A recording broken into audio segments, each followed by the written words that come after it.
Hello, welcome to AI in Action. My name is Mari, and I'm here with my husband, Jim. And this is the first episode of a little mini series that we're going to be doing concerning data centers and infrastructure projects, specifically in rural America. In this first episode, what we're going to do is we're going to cover our own experience with a major infrastructure project for our school district and the city of Llano, including why we did the project, the partnerships that we formed to get it done, and how it benefits the community even today, 5 years after the project was completed. We're going to give you several headlines that led us to believe that our experiences are relevant to what is going on with data centers all across America. We will also be discussing the 3 episodes that will follow this and the information we intend to share with you in those episodes. So, this is a little different. It's not our usual format, but we really think it's important, especially if you are a city manager or a city or county leader, even if you're an administrator at a school district. And if you're not one of those people, but you are one of our regular listeners, we want you to share these episodes, this one and the ones to follow, with those people. So, we're starting this series because we are from a rural community.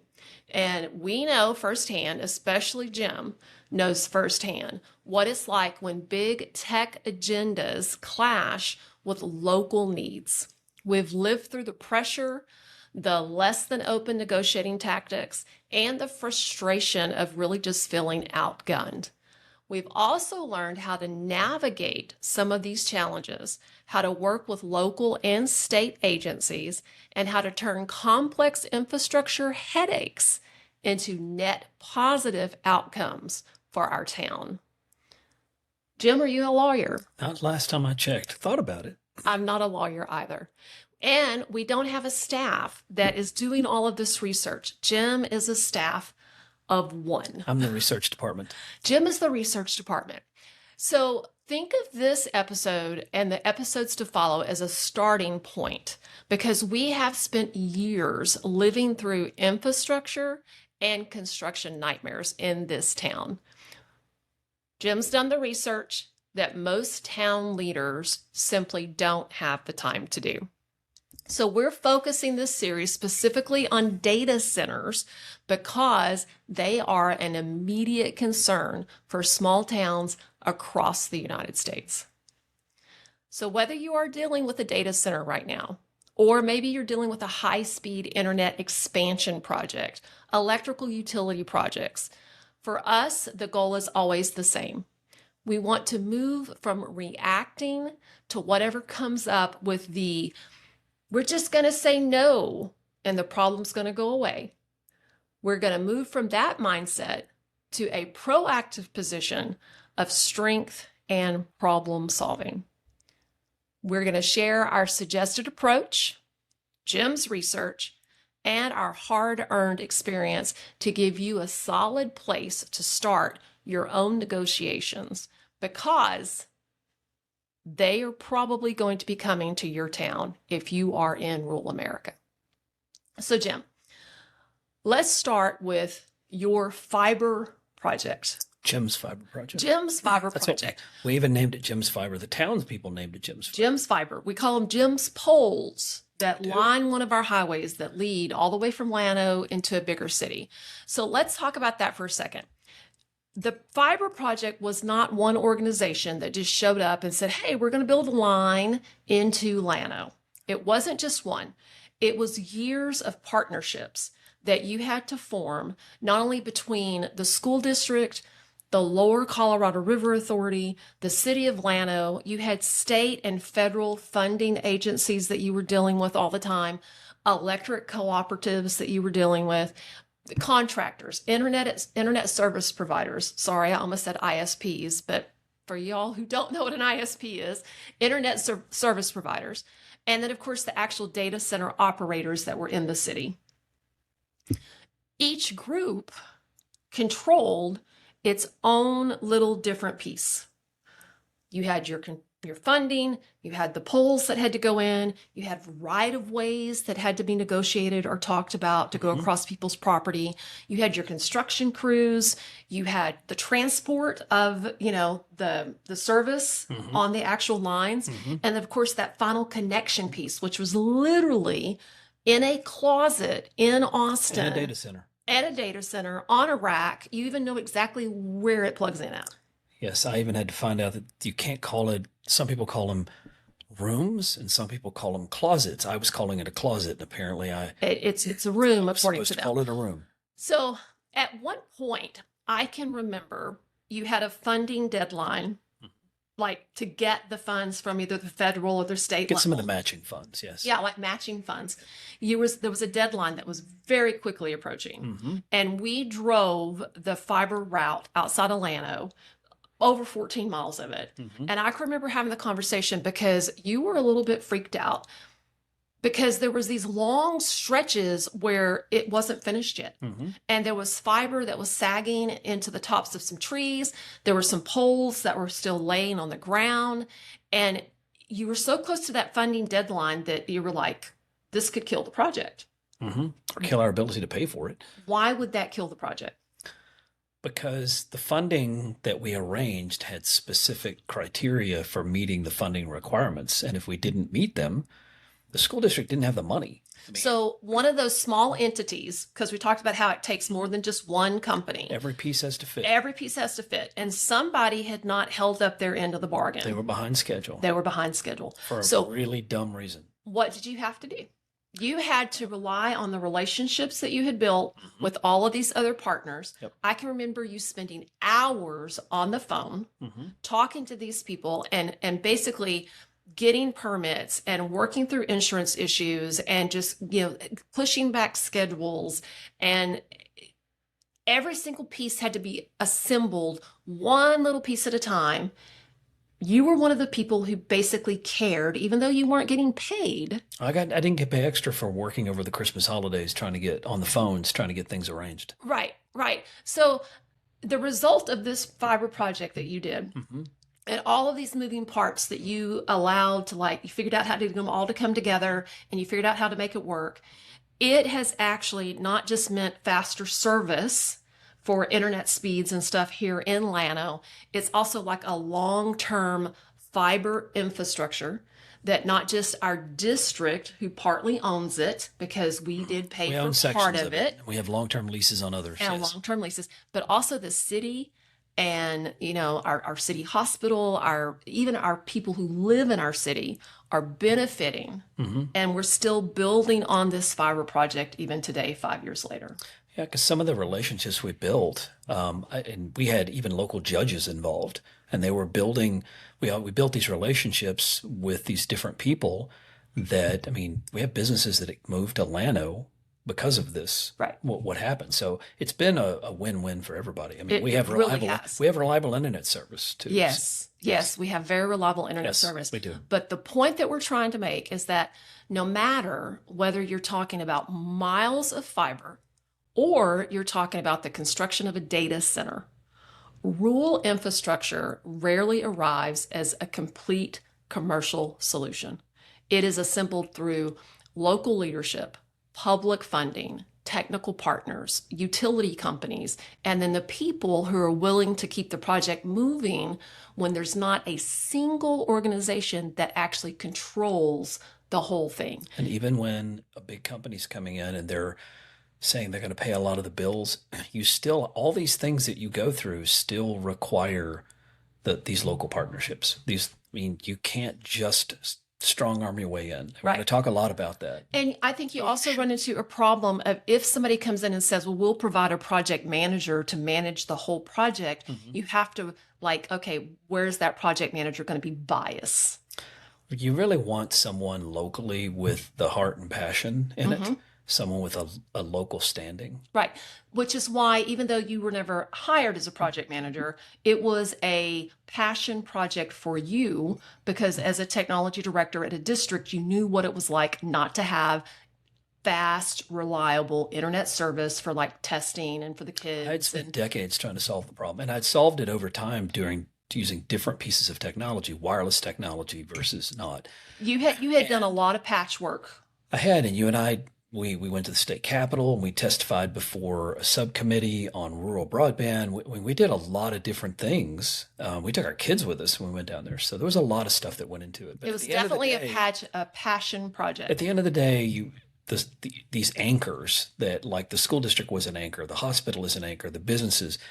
That's how you anchor some of these projects in a way, because when it benefits them, it benefits the whole community because they're already ingrained in the community in a large way anyway. That is correct. So before we talk about what's going to be in our first episode, because as I said, we're doing this as like a mini series, which isn't our normal way to do things, but there's to put into one. so much information that we you want have to share. collected. We want to share a lot of, even some of it we can't go over, we're still going to share. So I agree.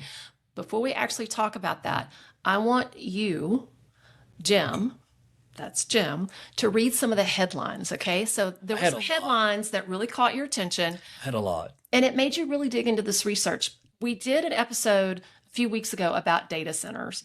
And because of you like pulled that thread for that first episode, and now all of a sudden you have gone down that rabbit hole and you have really started to dig into it. So let's talk about those headlines that made you really, really interested in this. Okay, I liked a lot of these. I had so many headlines, and you'll see in a minute, we'll talk about that in a minute, but most of them are not positive headlines. Missouri town fires half its city council over data center deal. Okay. Inside the Luddite Festival, harnessing Gen Z's rage against big tech. That's not data center specific. And if you don't know what a Luddite is, look that up. Meta data center discharges suspended. Water discharges suspended after contaminating the city's reclamation water supply with bacterium. I am tongue-tied over that one. There was a lot to I say step back. I will edit that out. So No, you don't need to edit it. I'm going to let you read that one. Okay. Meta data center water discharges are suspended after contaminating the city's reclamation water supply with bacterium. That was a big headline. That was a very It was big probably headline. big words. Largest data center project ever proposed is officially dead. Wonder why they killed it. DHS, I guess it Department of Homeland Security. Government bracing for nationwide anti-AI riots, preparing to crack down on dissent. So people are, you're having a hard time. Dissent. Continue. Rural Americans say they're worried AI data centers will drain their wallets. Electricity demand is set to grow faster than the global economy amid the AI boom. That's a big one. We're going to spend some time. And here's one that we have personal experience with. We do, actually. Proposed data center would pull from lake that supplies most of Fort Worth's water. We have some. Our last one we did about data center, we had some people that live up there. Police remove disorderly man from Amazon data center hearing in Klein. I don't know where Klein is, but I like Klein, Texas. People are getting pissed about I it. think that's in Texas. I think that Klein might be in Oregon. Residents sue Microsoft over noise from Mount Pleasant data center. Guess who lives in Mount Pleasant? Is that Mount Pleasant, Texas, or is that Mount Pleasant, Texas is where my aunt lives. I know, but I'm not sure that's where that data center is. I'll have to look that one up Bet too. it- I just like the headline. But bet anyway, I think that was my last headline. So but those are the headlines. Now, the big question. they're negative. All of them. The question is, do these projects have to have such a negative perception and potentially have a negative impact on the rural community? I think there's a long history of the big tech companies, and before big tech, it was other companies coming into rural areas and steamrolling everything. I mean, we talked about that in the last one. Eminent domain is all about is coming in and seizing land for the public good. There are some things that it's difficult not to, you're going to irritate somebody. I get that. But I think that it's gotten out of hand and it doesn't have to. Okay. And we saw little pieces of that when we were putting in, we did 2 different fiber projects and we saw some little pieces of that. So we're going to talk a little bit about how, even though fiber is different, it's not like a data center, it's generally perceived as positive because you're bringing in the fiber. But you're still having to deal with the right of ways. You're having to deal And with not everybody likes the idea. So there was some issues that we had to deal with, including irritating another big company. Correct. Because they didn't like us doing it where they were. Point is that it doesn't have to be all negative, but both sides have to be willing to discuss how to make it positive. And we're going to talk about that. I agree. So let's talk about what we're going to talk about. after this episode, our episode 1 is going to be an introduction to data centers. Now, what we're going to actually cover is what is a data center and who is it that typically builds that data center. We're going to cover where they are, an estimate of how many there are right now, and how many tech industries want to build them and why. So, like, how many are they talking about here, people? Are they talking about 3 or 4 more data centers in the state of Texas? Or are they talking about Oh, we're talking this. The numbers I'm going to give you are actually thousands? global. I'm going to give you some Some U.S. global based and numbers. global numbers. Sounds good. So we want to also understand why is it that industry needs this data center, why people oppose the data centers, and the impact it's going to have on power and water and just space. In episode 2, that's when we're going to start talking about the legal landscape. Now, as I said previously, I'm not an attorney. Jim is not an attorney, but we are going to pull in a lot of these legal resources that are vetted that is going to focus on the legal aspects of data center construction. Because we're not lawyers, these are suggested places to start. Correct. Where I do the research, I vet it the best I can, but I'm not a lawyer. And some of these, there's not clear law. There's not, I mean, case law implies that there's precedent This that's is new. been set. The idea of building things in rural areas, and kind of moving in, that's not new. But what these purposes, the purpose and how they're classified and the laws that surround them, that is new. And the federal, state, and local laws are incomplete. And Yes, they are. So we're going to cover those applicable federal, state, and local laws. And the way that we're going to do this is we're going to use Llano as a case study. Even though Llano has not been like on a short list and we're not talking that a data center is coming to our backyard, but because we live here, this is the best place for us to use as a case study about what if we got that phone call at the city saying, hey, we want to build a very large data center right in your backyard.